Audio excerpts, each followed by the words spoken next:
Welcome to the series of Ninapowajibika, and today we dive deep into when a nation mourns the passing of a father. 2 Timothy chapter 4 verse 7, I have fought the good fight, I have finished the race, I have kept the faith. Today, Kenya mourns. Our hearts are heavy, our voices tremble. We have lost not just a leader, but a father, a patriot, a true symbol of courage and endurance. Raila Amolo Odinga, a man who gave his life to the struggle for justice, democracy, and unity. But now that he's gone, the question echoes: who will take responsibility? It is hard to believe that a man who stood so tall for truth and equality now rests in silence. Some agreed with him, others did not, but all recognized his impact. He fought for freedom, bore the scars of struggle, and dreamed of a Kenya that worked for all. Now we mourn, but do we understand what his life meant?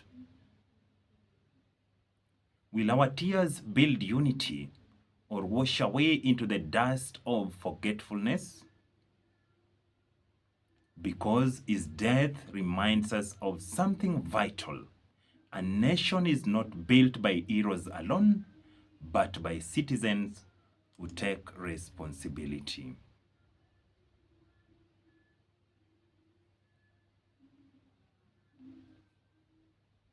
My responsibility now is to live by what he stood for: justice, peace, and love for this country. When I see injustice, I must not stay silent. When I see division, I must build bridges. When I face corruption, I must say no. When I encounter leadership failure, I must be the light of integrity. Raila fought this good fight. Now it's our turn to continue the race. My responsibility is to keep alive the dream he carried of a Kenya that values equality, truth, and dignity and integrity. A man may die, but his vision must live on. Let our mourning not end with tears, but with purpose. Responsibility is not for leaders alone. It begins with you and me. When I take responsibility, I live with integrity and honesty. When I take responsibility, I treat others with fairness and respect.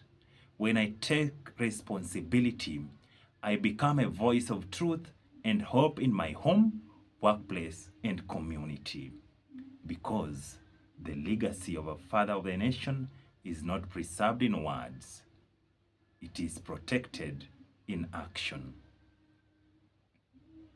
When I take responsibility, I honor Raila not with tears, but with truth. When I take responsibility, I know that nations are not built by speeches, but by sacrifice. Eternal rest grant unto him, O Lord, and let perpetual light shine upon him. May the soul of the late Prime Minister Raila Amolo Odinga rest in peace. Amen. Ninapowajibika, I carry forward the torch of hope and continue building a better Kenya.